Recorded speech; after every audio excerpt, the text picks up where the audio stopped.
Hello everyone, आज चाहिँ म चिकन पकाउनेवाला छु डिनरको लागि हो। यहाँ रुममा चिकन नखाएको पनि निकै दिन भयो।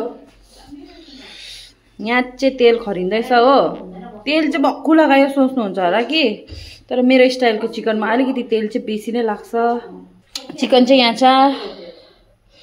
यहाँ तेल कराईमा तेल मजाले खरिसक्यो। अब म लाउने छु। यहाँ यो मेरो रेसिपी तपाईहरुलाई सिकाउँदैछु। यहाँ तेल खरेर चाहिँ केही लगाउनु हुँदैन, चिकन लगायो हो। मजाले चिकन लगायो। अहिले चाहिँ फ्लेम चाहिँ सानो पारेको छु मैले। अब यहाँनिर नुन लगाउनु पर्यो। एकछिन पर्खिनुहोस्, म देखाउँछु। अब यहाँ मैले चिकन लगाएँ। अब म यहाँ नुन लगाउँछु हो। नुन लगाएँ स्वाद अनुसार। म यहाँ लगाउँछु हल्दी। ला हल्दी छ हो, छ त यमुनी जति। त्यो बस्तीको छ लगादा थियो। हल्दी थप्नेवाला छु। यो हल्दी सकेर चाहिँ अब बस्तीको हल्दी। बेसी त लगाउनु हुँदैन कि, तर पनि यो हाल्नुपर्छ हो। त्यहाँदेखि हाल्नुपर्छ रङ खोर्सानी। रङ खोर्सानी चाहिँ जुनसुकै लाउँदिनँ म चाहिँ तिखा लाल मात्रै लाउँछु हो। जुनसुकै लगाएको मन पर्दैन, तिखा लाल लगाउँछु। यो गयो तिखा लाल, जति सक्दो लगाउँदा हुन्छ। मसला चाहिँ चिकन मसला चाहिँ यो के भन्छ, यही हो सबसे हिरोइन यसको। यही मसला लगाउनुपर्छ चिकन मसला चाहिँ, यही मिठो हुन्छ हो। प्याजको चिकन मसला लगाउँछु म सबै एकैचोटि। यहाँ के प्याज रमभेडा खोर्सानी के पनि लगाएको छुइनँ।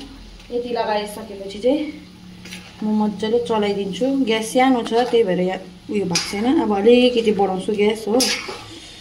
अब त ठुलो गरिदिन्छु ग्यास। एकछिन ठुलो सानो गर्दै यसो नटालिने पाराले यसलाई म चलाइदिन्छु।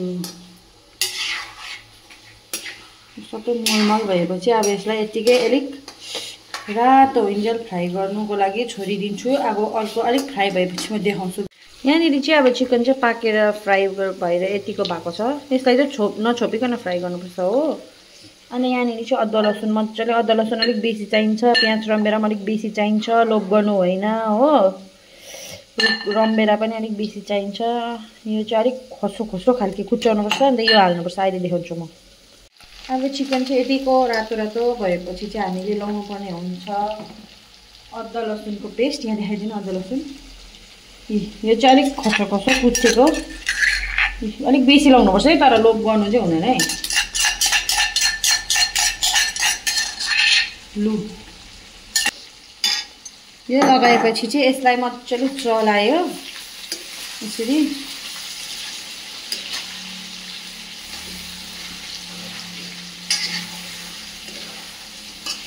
चलाएर चाहिँ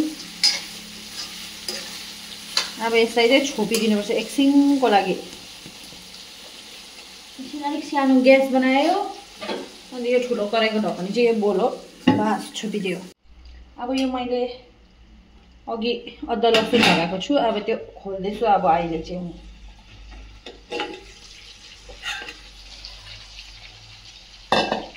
अब यो अदुवा लसुन मजाले अलिअलि पाकेको हुन्छ हो। त्यसको बादमा चाहिँ म यहाँ प्याज यति काटेको छु, यति प्याज हालिदियो। यहाँ प्याज हाल्यो। यसलाई पनि मजाले यसरी चलाउनुपर्छ प्याज।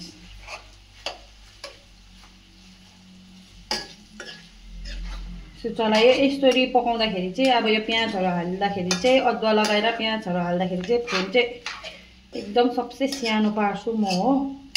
अब यसलाई यस्तो गर्नुपर्छ। अब यसलाई एकछिन पाक्नुको लागि छोडिदिनुपर्छ हो। अब यो लगाएर छोड्नुपर्छ यसलाई, फेरि एकछिन छोड्नुपर्छ। अब चाहिँ यहाँ खोल्न आँटेको छु प्याज लगाएर मैले।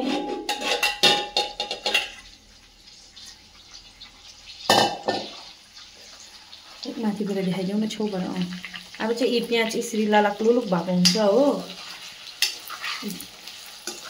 अब यस्तो हुँदाखेरि चाहिँ मैले लगाउनु पर्ने हुन्छ रमभेडा।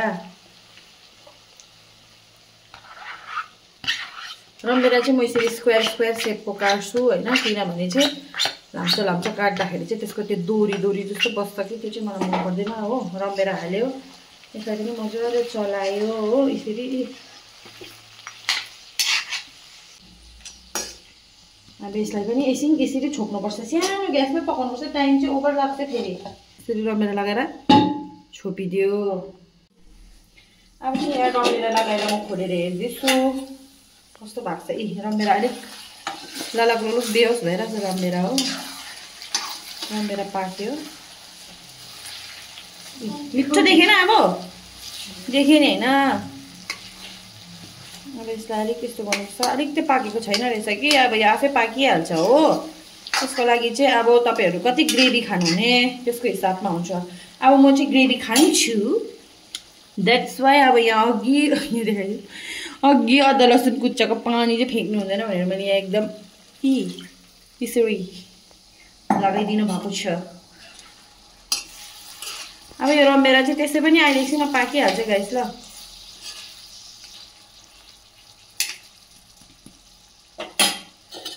अब यसलाई फेरि छोपिदिनुपर्छ एकछिन, अलिकति फ्लेम बढाएर। यति नै हो। मैले चाहिँ पानी अलिक थपिदिएको थिएँ ग्रेभी अलिक खानुको लागि हो। अब यो चाहिँ पाकिसक्यो। यो चाहिँ यतिको भएको छ गाइस। अहिले एकछिनमा खाने बेलामा ठिक्कैको हुन्छ। Thank you for watching.